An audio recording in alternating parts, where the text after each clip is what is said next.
Hare Nama Hare Nama eva kevalam Kalo nasteva nasteva nasteva gatiranyata.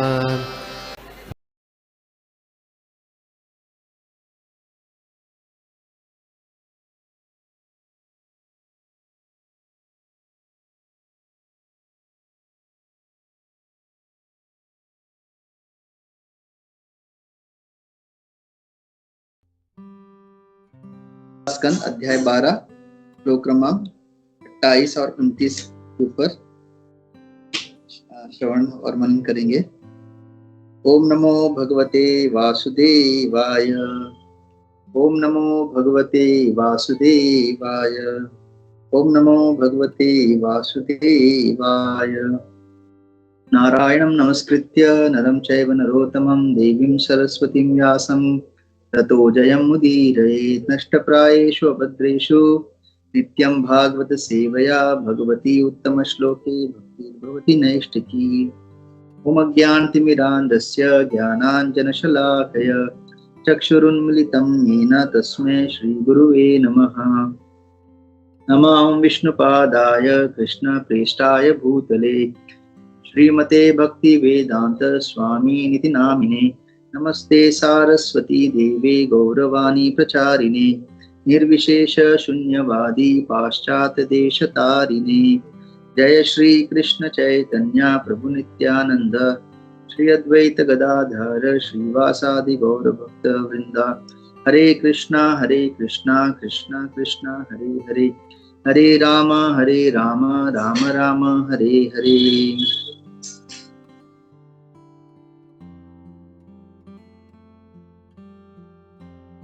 कं करोति वाचालं पंगुं लंघयते गिरिं यत्कृपातम् अहं वन्दे श्रीगुरु दीनतारिणं परमानंदमाधवं श्री चैतन्य ईश्वरम्। हरे कृष्णा। तो सभी भक्तों के चरणों में दंडवत प्रणाम, सबका आशीर्वाद लेते हुए कल बहुत ही बढ़िया सेशन था।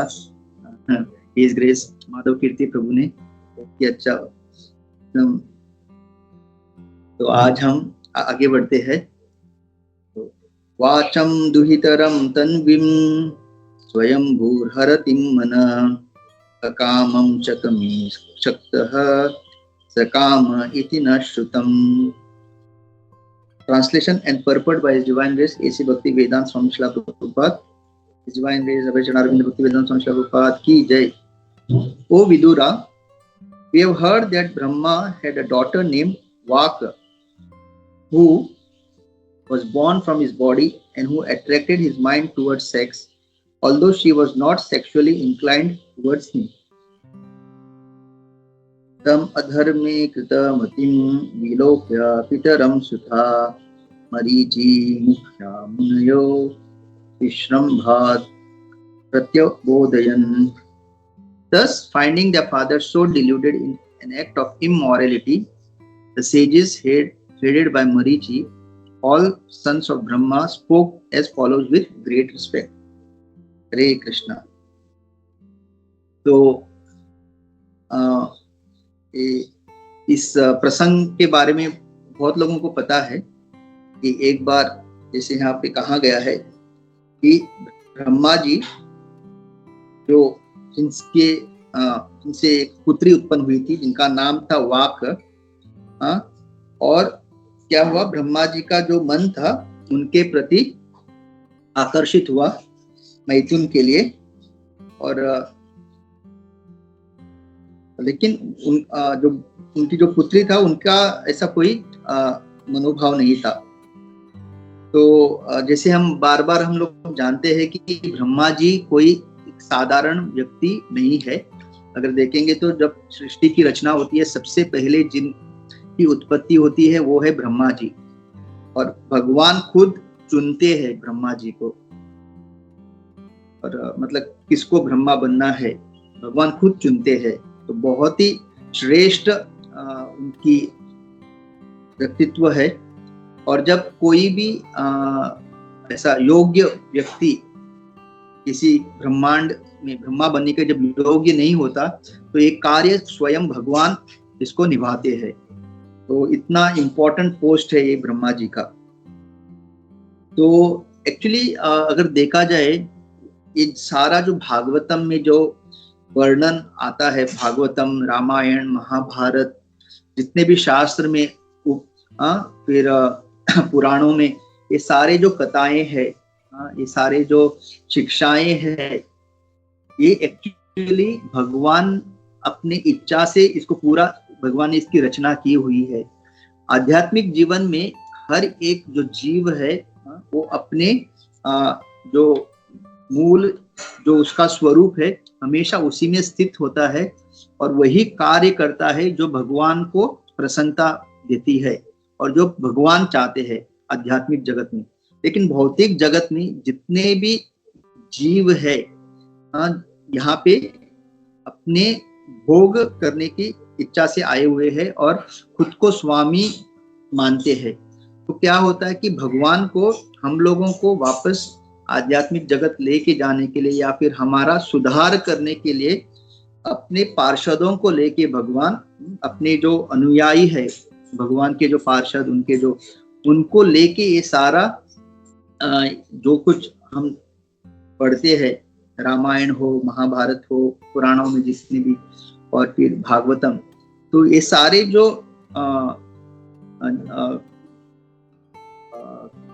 व्यक्ति है ये भगवान के पार्षद है और भगवान की इच्छा से वो ये सारे कार्य कर रहे हैं। इसलिए प्रभुपाद तात्पर्य में एकदम बता देते हैं कि ब्रह्मा जी को आप एक मतलब ये जब आप श्लोका पढ़ेंगे या इसका जो अनुवाद पढ़ेंगे तो आप ऐसा मत सोचिए कि ब्रह्मा जी मतलब ऐसे घृणित कार्य कैसे कर सकते हैं, मतलब ब्रह्मा जी ऐसे विचलित कैसे हो सकते हैं। एक्चुअली जब हम ड्रामा देखने जाते हैं, राइट, जब हम लोग ड्रामा देखते हैं तो ड्रामा में हम देखते हैं कि अलग अलग किरदार अलग अलग कार्य कर रहे हैं, लेकिन वो केवल हमें एक सीख देने के लिए या हमें कुछ शिक्षाएं देने के लिए, उनको पता है कि वो लोग क्या करने वाले हैं। लेकिन एक बद्ध जीव जो है, बद्ध जीव हमेशा इंद्रियों के वश में रहते हुए, गुणों के वश में रहते हुए बिना सोचे समझे गलत कार्य करते हैं। लेकिन जब ऐसे महान हस्तियां जैसे ब्रह्मा जी यहाँ पे है, जब ये लोग कार्य करते हैं, ये जो अभी ये भगवान के इच्छा अनुसार और हम लोगों को शिक्षा प्रदान करने के हेतु से ये कार्य करते हैं। तो सबसे बड़ा शिक्षा यही है कि इस भौतिक जगत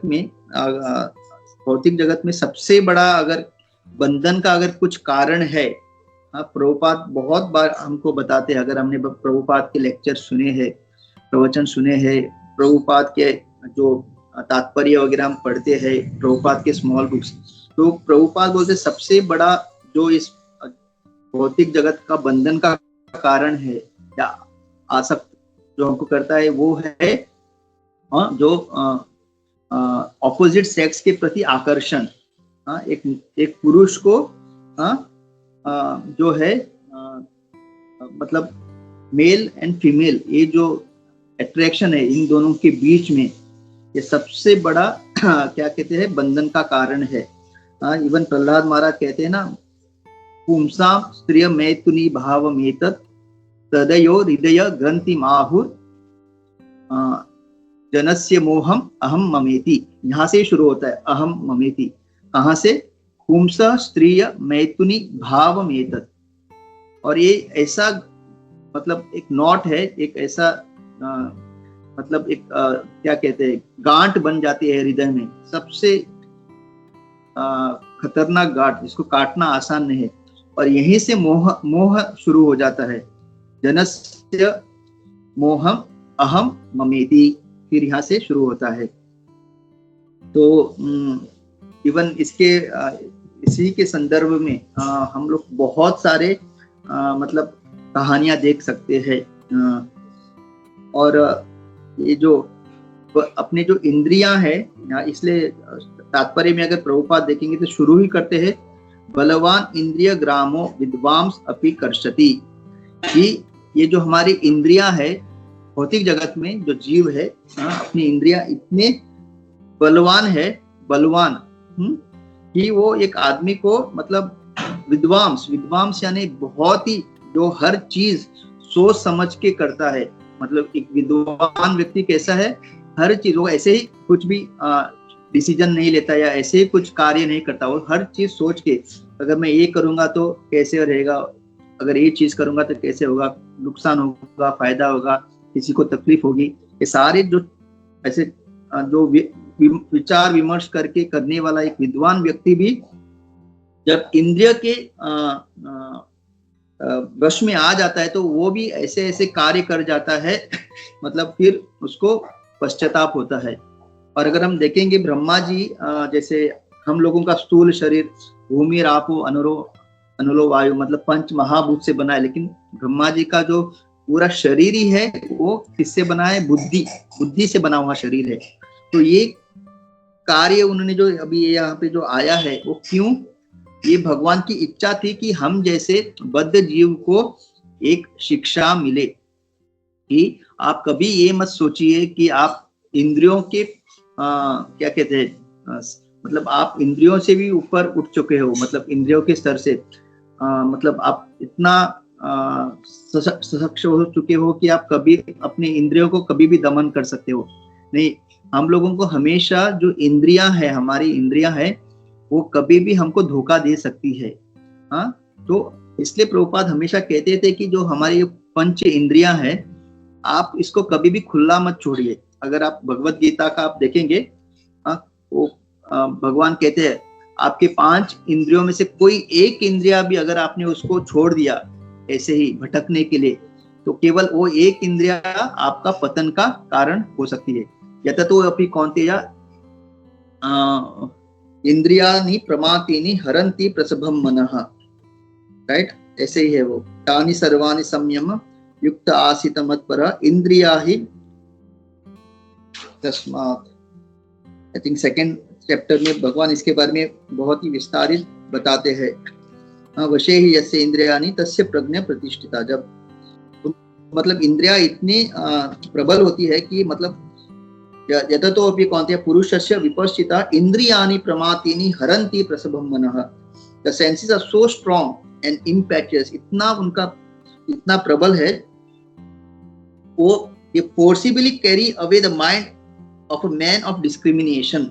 मतलब इतना उन प्रबल है कि जो आदमी क्या सही है क्या गलत है इसके ऊपर हमेशा जो चिंतन करके कार्य करता है, ऐसे व्यक्ति का भी जो मन है वो विचलित करके इंद्रिया वो कहते हैं forcibly carry away the mind, और who is endeavouring to control them, और उसको जो दमन करने का जो प्रयास कर रहा है ऐसे व्यक्ति को भी इंद्रियां छोड़ती नहीं। इसलिए हमेशा ये विषया विनिवर्तन्ते निराहारस्य देहिना रसो वर्जम रसोप्यस्य परम दृष्ट्वा निवर्तते। इसलिए इंद्रियों को हमेशा और हमेशा आध्यात्मिक क्या है एंगेजमेंट देना चाहिए। हमें हमेशा आध्यात्मिक उनको कार्य में लगा के रहना चाहिए। आप ऐसा मत सोचिए कि मैं कंट्रोल करूंगा, आप जितना कंट्रोल करेंगे वो केवल उतने वक्त तक, थोड़ा सा भी आप मतलब चूक गए तो मतलब जितना आपने कंट्रोल किया उससे ज्यादा इंद्रियां आपको हानि पहुंचाएंगी, क्योंकि सेंसेस रिक्वायर एंगेजमेंट। जैसे एक छोटा बच्चे को आप कितना देर तक बांध के रख सकते हो, उसको हमेशा कुछ ना कुछ करना है। वो ये कुछ तो निकालेगा, फेंक देगा, यहाँ से वहां जाएगा, आप उसको कितना भी बोलो बाहर मत जाओ, इधर ही बैठ के रहो, वो छोटा बच्चा है, उसको समझ में नहीं आएगा। उसी तरह अपनी इंद्रियां है, लेकिन वही छोटे बच्चे को अगर आपने खेलने के लिए खिलौना दे दिया, उसको एक एंगेजमेंट दे दिया, तो उसी खिलौने से खेलते खेलते फिर आपको परेशानी भी नहीं। उसी तरह से हमारी जो इंद्रियां है, उस इंद्रियों को अगर आपने कंटिन्यूस एंगेजमेंट में रखा है ना, हरे कृष्ण महामंत्र जप करना, प्रभुपाद के बुक्स पढ़ना, सुंदर सुंदर अर्च विग्रहों का दर्शन लेना, लेक्चर सुनना, भक्तों के संग में रहना, ऐसे अगर एंगेजमेंट दे तो फिर आपको और फिर किसी मतलब इंद्रियों को कंट्रोल करने की जरूरत नहीं है। एक बार प्रभु जी बहुत ही सुंदर एग्जाम्पल दे रहे थे, गौर सुंदर प्रभु, ये जब हम नए नए भक्ति में आए थे तब दामोदर देश में गौर सुंदर प्रभु आए थे। तो कुछ लोग क्या कहते हैं कि कुछ चीजें जो गलत चीजें हैं, आप उसको इतना करो इतना करो इतना करो कि आप उससे थक जाओगे और आप खुद छोड़ दोगे। तो मतलब जैसे अभी यहाँ पे जैसे ये मैथुन की बात है, तो मतलब ऐसे बहुत सारी चीजें हैं, जैसे शराब पीना, मतलब वो कहते हैं कि इतना उसको आप कर दो कि आप आपको उससे घृणा हो जाएगी और आप छोड़ देंगे। ये एक मतलब फिलॉसफी रहता है भौतिक लोगों की। तो फिर वो और उसको कंपेयर किया, जैसे घी में दिया जल रहा है, तो आप उस घी में उस दिए में इतना घी डाल दो कि वो सीधा दिए पे गिर जाएगा और दिया बुझ जाएगा, मतलब वो खत्म हो जाएगा वो। लेकिन फिर उन्होंने कहा कि इसमें एक प्रॉब्लम क्या है कि जितना क्वांटिटी चाहिए, आपको कैसे समझेगा, मतलब आपका थोड़ा भी क्वांटिटी कम गिरा उस दिए के ऊपर वो घी का, तो वो बुझने की बजाय उसको और ज्यादा घी मिल जाएगा और प्रज्वलित होके जलने में। होप मैंने जो अभी आपको समझाने का कोशिश किया आप समझ गए। मतलब भौतिकवादी क्या कहते हैं, अगर घी में दिया जल रहा है तो उस दिए में इतना घी डालो उसके ऊपर कि वो घी के प्रभाव से दिया बुझ जाएगा। लेकिन प्रभु जी क्या कहते हैं, लेकिन वो क्वांटिटी अगर थोड़ा कम गिर गया, मतलब आप डाल रहे हो लेकिन जितना चाहे उतना नहीं गिरा, तो क्या होगा, वो बुझने के बजाय उस दिए को आसपास में इतना घी मिल जाए कि वो और प्रज्वलित हो जाएगा। तो ये बहुत ही रॉन्ग फिलॉसफी है गलत चीजों को गलत चीजों से बचने का। तो द बेस्ट थिंग क्या है कि हमको हमेशा ऐसे आध्यात्मिक कार्य करने चाहिए जिससे ये सब जो गलत जो क्या कहते हैं सिंफुल एक्टिविटीज है ना, ये सारे जो है सिंफुल एक्टिविटीज में आते हैं, right. No gambling, no intoxication, no illicit sex, no meat eating, ये सारे सिंफुल एक्टिविटीज तभी बंद हो सकते हैं जब हम आध्यात्मिक अपने इंद्रियों को आध्यात्मिक कार्यों में नियुक्त करेंगे। और देखेंगे तो इसके बहुत सारे उदाहरण है। अगर देखेंगे तो इवन चाणक्य पंडित क्या कहते हैं कि एक मनुष्य को कभी भी एकांत में इवन अपनी माँ या अपनी बहन के साथ भी नहीं बैठना चाहिए। मतलब बहुत ही इंपॉर्टेंट क्या कहते हैं इंस्ट्रक्शन है। मतलब और फिर प्रभुपाद कहते हैं कि man is like butter and women is like fire. मतलब एक माता जो होती है उसको तुलना किया है एक आग के साथ, और एक जो पुरुष है उसको जो है बटर, माखन। तो जहां पे आग है वहां पे अगर आप माखन को लेके जाएंगे नजदीक तो क्या होगा, वो पिघल जाएगा। तो क्यों? क्योंकि इंद्रियों के कारण, क्योंकि अपनी जो भौतिक इंद्रियां है अभी भी पूरी तरह से पवित्र नहीं है। इट इज नॉट प्योर, अभी भी कंटेमिनेट, इट इज स्टिल, अभी भी वो भोग करने की इच्छा अभी भी उसमें है। हालांकि हम अपना आध्यात्मिक जीवन के द्वारा हम समझ चुके हैं कि ये गलत है, फिर भी क्योंकि अभी भी वो पूरी तरह से पवित्र नहीं हुए, उसके अंदर भोग करने की इच्छा अभी भी बहुत प्रबल है। एक बार एक माताजी आके प्रभुपाद से कहने लगी कि प्रभुपाद, आपने तो कहा है कि हर एक जो प्रभु जी है यानी जो पुरुष है, आपने कहा कि उनको आपका इंस्ट्रक्शन है कि उन लोगों को, माताओं को महिलाओं को माता की नजर से देखना चाहिए, माता जी। लेकिन यहाँ पे मैं देख रही हूँ कि ब्रह्मचारी सन्यासी वो महिलाओं को माया की तरह देख रहे हैं। They consider women as maya, but you said we should see them as mother. तो आप इसमें कुछ बताइए। तब प्रभुपाद ने बहुत ही अच्छी तरीके से कहा कि आपने जो कहा सही है, एवरी मेल शुड सी, सन्यासी और ब्रह्मचारी they should see every female as mother. But the problem is कि इन कलियुगा, मतलब प्रभुपाद इस्कॉन की डिवोटी के ने इन जनरल बता रहे थे that the women they do not behave like mother and they do not dress like mother. That's the reason उनसे बचने के लिए they have to see them as maya.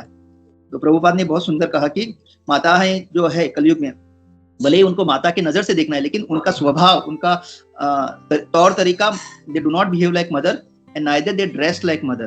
तो जो आध्यात्मिक जगत पे जो प्रगति करने का कोशिश कर रहा है, तो अगर हमको अपना आध्यात्मिक जीवन में प्रगति करना है तो वी हैव टू, मतलब ऐसे जब माताएं होते हैं उनको हमको माया की तरह ही देखना चाहिए, ऐसे प्रभुपाद ने कहा। और अगर आप देखेंगे तो एक बार प्रभुपाद ने क्या कहा था कि माया कैन नॉट टच मी, कि उन्होंने क्या कहा कि माया मुझे कभी छू नहीं सकती। तो सब लोगों ने हरि बोल कहा, क्योंकि प्रभुपाद। तो फिर एक बार प्रभुपाद जब ऑस्ट्रेलिया में थे तो वो भगवान के अर्च विग्रह के सामने एकदम बहुत ही गंभीरता से प्रार्थना कर रहे थे, बहुत ही गंभीरता से। तो एक जो व्यक्ति था, जब प्रभुपाद ने कहा था कि माया कैन नॉट टच मी, वो भक्त प्रभुपाद के शिष्य वहां भी थे ऑस्ट्रेलिया में। और फिर जब प्रभुपाद आए वहां से, तो उन्होंने पूछा, वो शिष्य ने प्रभुपाद से पूछा कि प्रभुपाद आप इतनी गंभीरता से प्रार्थना कर रहे थे कि आप क्या प्रार्थना कर रहे थे? और प्रभुपाद ने कहा कि मैं भगवान से यही प्रार्थना कर रहा था कि आप कृपा करके मुझे माया से बचाइए, माया कभी मुझे छू ना सके। तो वो शिष्य तो कहने लगे, लेकिन प्रभुपाद एक बार तो आपने खुद कहा था कि माया आपको छू नहीं सकती। और तब प्रभुपाद ने कहा, क्योंकि मैं रोज भगवान के चरण कमलों में ये प्रार्थना करता हूँ, क्योंकि मैं रोज प्रार्थना करता हूँ, इसके वजह से मैंने कहा था कि माया मुझे छू नहीं सकती। तो आप समझ सकते, राइट?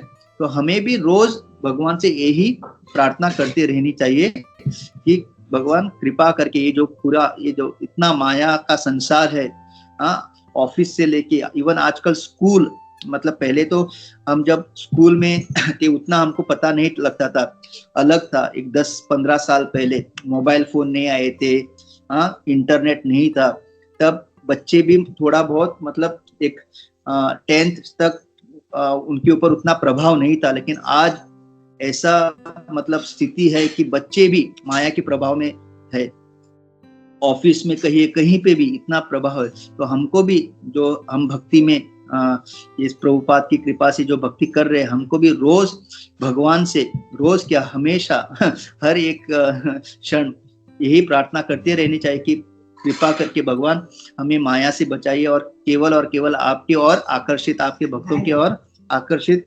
कीजिए। और ऐसे संदर्भ में हम अगर देखेंगे तो बहुत सारे उदाहरण है, जैसे सौभ्र मुनि। तो क्यों हम लोग ये सब उदाहरण से सीखना चाहिए? क्योंकि जैसे ब्रह्मा जी, अभी ये सौभ्र मुनि इतने ऊंचे स्तर के ये व्यक्ति मत है कि मतलब हम सोच भी नहीं सकते। तो अगर इन लोग मतलब आकर्षित हो सकते हैं, तो हम लोगों की तो मतलब कोई कुछ कह ही नहीं सकते। तो सौभ्र मुनि पानी के नीचे उन्होंने 1000 वर्ष तक तपस्या की। तो 1000 वर्ष तक वो तपस्या कर रहे थे, और तपस्या करते करते केवल एक क्षण के लिए उन्होंने अपनी आंख खोली और उन्होंने क्या देखा? उन्होंने देखा कि दो मछलियां मैथुन कर रही है। तो आप सोचिए, मतलब एक पुरुष और, मतलब अजामिल ने तो फिर भी एक स्त्री और पुरुष को देखा, मतलब और वो विचलित हुए। और यहाँ पे सौभ्र मुनि ने मछलियों को देखा, मतलब मछलियों को देख के भी हम, मतलब उनको मैथुन करते देखे हमको समझ में भी नहीं आएगा कि वो कर क्या रहे हैं, राइट? फिर भी उन्होंने मछली को देख वो विचलित हो गए। तो सोचिए मतलब कितना पावरफुल होता है। और विचलित होके उन्होंने क्या किया, वहां से उठे वो तुरंत। उन्होंने ऐसा भी नहीं सोचा ठीक है मैंने जो देखा चलो let me focus again and let me continue, नहीं, वो उठे वहां से। इतना उनके अंदर वो इंद्रियों ने उनको इतना क्या कहते विचलित किया, इतने वो डिस्टर्ब हो गए, तुरंत वहां से जाके महाराज मांदात के राज्य में गए। उनके 50 पुत्रियों को उन्होंने कहा कि मुझे इनसे शादी करनी है। और मतलब सोचिए क्या प्रबल होती है इंद्रिया। और फिर उनसे शादी करके उन्होंने मतलब उनके साथ संभोग किया। ये सब करने के बाद उनको इतना पश्चाताप हुआ कि मैंने क्या किया, मतलब मैं क्या कर रहा था और मैं कहाँ आके पहुंचा।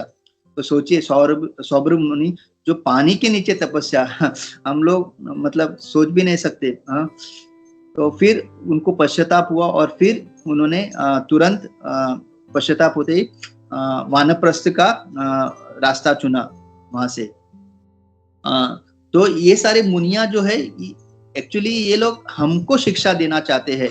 विश्वामित्र मुनि, हाँ, केवल उन्होंने आवाज सुनी मेनका की जो आवाज सुन के वो विचलित हो गए। तो ये सारे जो उदाहरण है वो केवल और केवल हम लोगों को बार बार ये बताने के लिए कि आप कभी मत सोचिए कि आप 30 मार्क का हो हाँ, अभी 16 माला कर रहे हो, हाँ, तो अभी आपको कुछ छू नहीं सकती। नहीं, हमारा 16 माला भी हमको पता है किस तरह से होता है।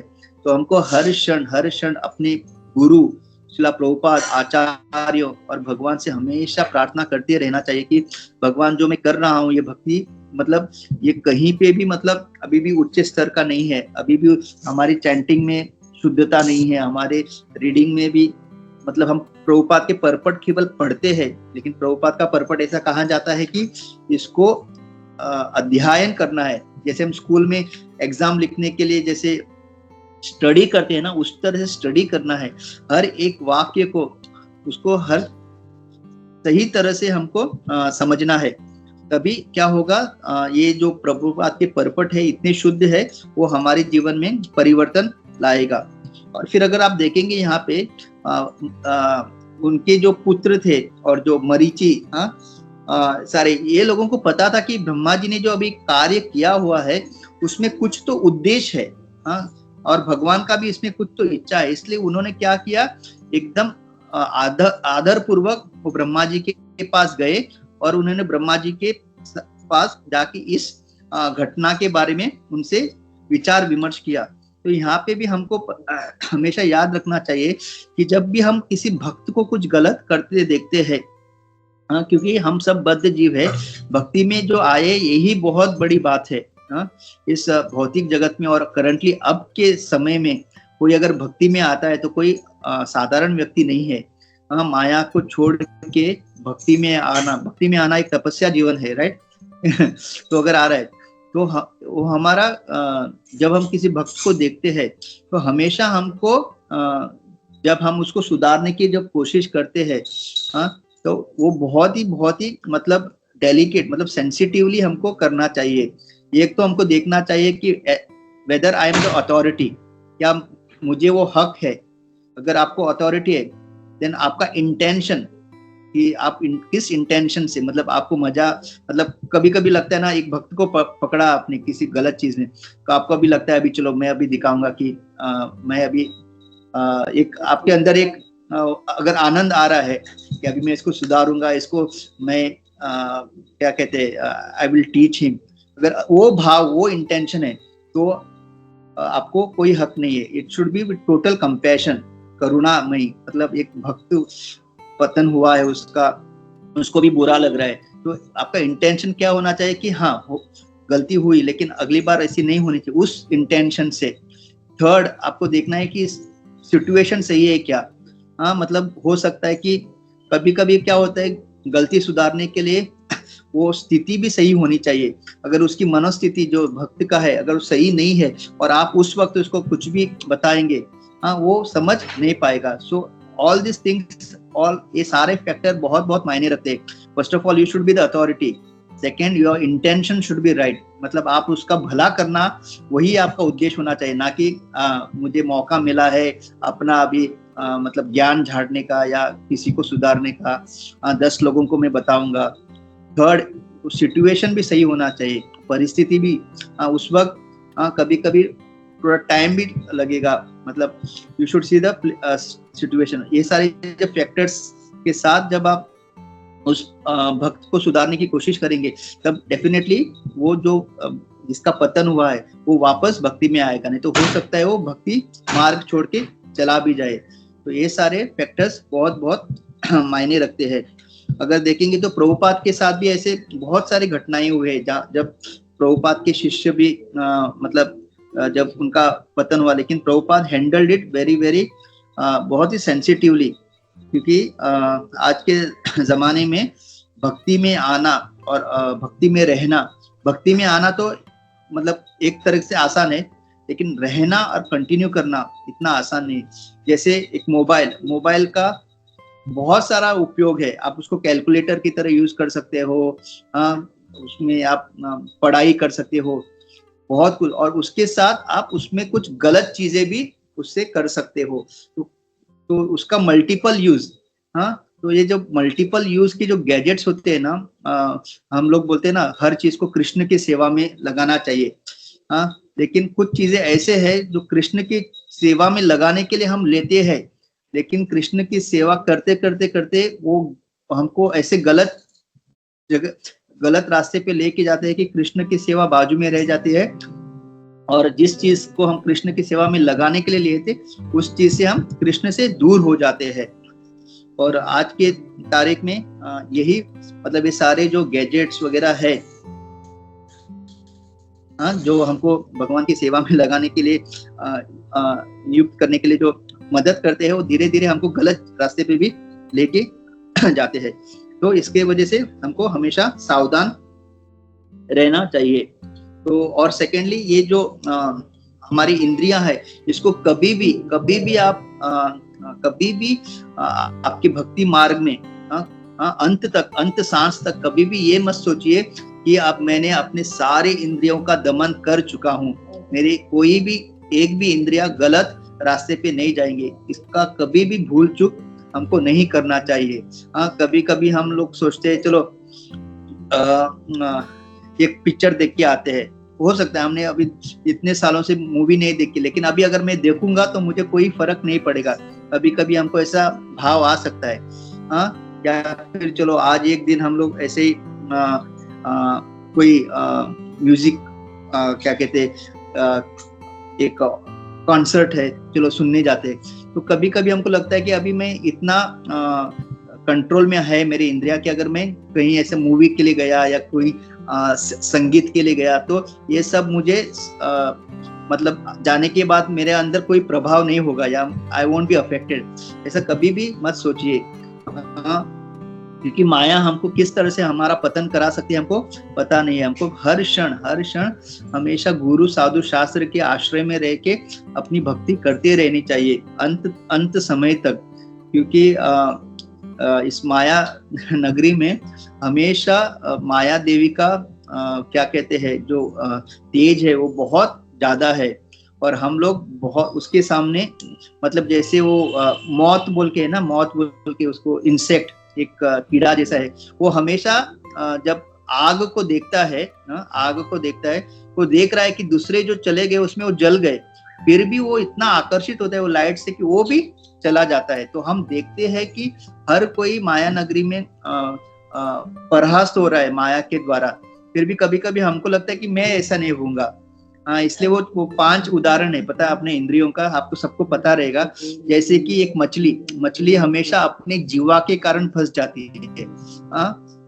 एक्चुअली समंदर में या पानी में बहुत सारा खाने के लिए चीज है, लेकिन हमेशा जब वो जो मछुआरा जो फिशिंग करने के लिए फिशिंग रॉड डालते हैं ना, उसको छोटा सा कुछ ये लगा के मांस का टुकड़ा, तो क्या करती है वो इतना प्रभावित हो जाती है कि वो मांस के टुकड़े खाने के चक्कर में उस फिशिंग रॉड में अटक जाती है। जैसे कीड़ा का वो हमेशा उसके आंखें उसको धोखा देती है, वो उस लाइट से इतना प्रभावित होता है वो आग का जो रोशनी से कि वो उस आग में कूद जाता है और अपना पतन का कारण बनता है। जैसे हाथी वो जब शी एलिफेंट को देखता है, मतलब स्त्री हाथी को देखता है, उसके द्वारा वो फंस जाता है, मतलब स्पर्श। फिर हिरण हमेशा अपने कानों के कारण वो जो उसको पकड़ने जो शिकारी आता है वो सुंदर सा कुछ ऐसा गीत या ऐसा लगाता है, वो सुनते सुनते वो भाग के आता है और फिर हिरण उस अपने कानों के इंद्रियों के कारण फंस जाता है। तो ऐसे हम देखते हैं कि किस तरह से इंद्रियां हमारा हमेशा पतन का कारण बनाती है। और सबसे बड़ा, जैसे प्रभुपाद कहते हैं, इस भौतिक जगत में सबसे बड़ा बंधन है इस मैथुन, मतलब ऑपोजिट सेक्स के प्रति आकर्षण। और जैसे हम लोग जानते हैं शांतनु महाराज, मतलब वो इतना आकर्षित हो गया कि उसने सोचा भी नहीं, वो जो उसके सामने कंडीशन रखा जा रहा था उसको मानते जा रहा था, क्योंकि उसको केवल उस वक्त केवल उसकी इंद्रियां कह रही थी कि अभी मुझे केवल भोग करना है। और जब उसकी भोग हो गया, फिर उसने सोचा अरे मैंने क्या क्या वरदान दिए, क्या क्या वचन दिए। तो इस तरह से इसलिए हमें हमेशा इसलिए प्रभुपाद ने इस सोसाइटी में देखिए हर किसी को हर जो माता है उसको हमेशा माता जी कहना है, ना कि बहन जी। हाँ, नो बहन जी बिजनेस, ओनली माता जी। और हमारे एक आचार्य भी है, मतलब हमको बताते हैं कि उन्होंने गलती से बिना देखे अपनी ही पत्नी को माता जी कहा। आई थिंक ये नरोत्तम दास ठाकुर, मुझे सही से याद नहीं आ रहा है, बाद में आप प्लीज करेक्ट कीजिए। उन्होंने अब गलती से बिना देखे अपने जब पत्नी को माता जी कहा, थैंक यू गोपमन, धन्यवाद, प्रणाम। तो उन्होंने उसके अगले क्षण बाद अपने जो उनको केवल और केवल माता के रूप में देखा। तो इससे हमको क्या पता चलता है, जब हम किसी को माता कह रहे हैं, वो केवल एक लिप सर्विस नहीं है, वो केवल जबान से कहा गया शब्द नहीं है, हमारा पूरा चेतना इसके वजह से। इसलिए बहुत सारे जब यूथ मतलब जो अभी तक विवाहित नहीं हुए, उनके जो एज के जो भी युवती है, यूथ में क्या होते हैं, युवा और युवती दोनों रहते हैं, जब तक उनकी शादी नहीं हुई वो उनको नाम से पुकार सकते हैं। क्यों? हो सकता है आगे चल के उन्हीं में से कोई वो उनसे विवाह, मतलब हम लोग इस्कॉन में वही करते ना, अगर जो दोनों लोग इस्कॉन में है तो वहीं पे अगर विवाह होता है तो आगे चल के कोई टेंशन नहीं है। तो यूथ टिल ही मैरिज, उनके एज के जो युवतियां हैं उनको नाम से पुकार सकते हैं वो लोग, बिना माताजी कहे। क्यों? क्योंकि अगर उन माताजी कहेंगे तो 100% आगे चल के उनसे विवाह नहीं करना चाहिए, क्योंकि अगर आपने किसी को माता कहा है तो how can you Mary, right? So you should always, ये एक हमेशा, क्योंकि हम जब किसी को माताजी कहते हैं, इट इज नॉट जस्ट क्या कहते वो डेजिग्नेशन नहीं है, मिस्टर मिसिस उस तरह से माताजी। आप जब किसी को माता कहते हैं तो वो हमेशा के लिए आपकी माता है, आपको उसी नजर से देखना है। मात्रवत परदारेषु परद्रव्येषु लोष्ट्रवत आत्मवान सर्वभूतेषु यह पश्यति स पंडितः। तो आपके पत्नी के अलावा हर कोई, मात्रवत परदारेषु, आपकी पत्नी के अलावा हर एक जो माता मतलब जो महिला है, वो आप उनको माता की तरह देखना। अगर इस तरह से अगर हर किसी की चेतना हो गई तो आगे चल के जो अभी हम लोग सब बलात्कार वो सब सुन रहे हैं वो कभी नहीं होगा। लेकिन कलयुग है, कलयुग में हम ये होप नहीं कर सकते, मतलब ये आशा नहीं कर सकते कि हर व्यक्ति ऐसा होगा। तो जो प्रभुपाद की कृपा से, भगवान की कृपा से इस आध्यात्मिक आंदोलन का भाग बनता है, केवल यही लोग बच सकते हैं। और जब हम लोग आ जाते हैं इस आध्यात्मिक, तो एटलीस्ट हम लोग अपनी चेतना को शुद्ध करना चाहिए। हम जब किसी को माता कहते हैं तो it is not just lip service, वो केवल कहने के लिए नहीं, हमको उनको हर रूप में अपनी माँ की तरह देखना चाहिए। और जब ऐसा होगा चेतना, तो 100% कभी भी हमारे अंदर गलत सोच नहीं आएगी। इसके वजह से ये माता, हर महिला को माता जी कहने का हमारा ये परंपरा है। तो मैं ये कह के रुकता हूँ, बहुत बहुत धन्यवाद। और ब्रह्मा जी को कभी भी कोई निम्न व्यक्ति मत सोचिए, ये सब हमारे उद्धार के लिए, हमको शिक्षा देने के लिए कि अगर ब्रह्मा जी के साथ ऐसा हो सकता है तो मुझे कितना क्या कहते हैं, how much I should be more, ये क्या सावधान रहना चाहिए मुझे, ये हमारे अंदर आनी चाहिए। क्योंकि ब्रह्मा जी हमारे परंपरा के आदि गुरु है, तो वो मतलब हमको शिक्षा देने के लिए वो ये भी क्या कहते हैं, ये भी कार्य करने के लिए तैयार है। तो दिस इज ऑल्सो सेक्रीफाइस। कोई भी अपने ऊपर लांछन लगाना चाहेगा क्या? नहीं, लेकिन भगवान की इच्छा के लिए और हमको शिक्षा देने के लिए और हमारा उद्धार होने के लिए ब्रह्मा जी ये कार्य भी हमको करने के लिए रेडी है। तो यही कह के मैं यहाँ पे रुकता हूँ। बहुत बहुत धन्यवाद। श्रीमद् भागवतम की जय, श्रील प्रभुपाद की जय, श्रील गुरुदेव की जय, इकट्ठे भक्त वृंद की जय।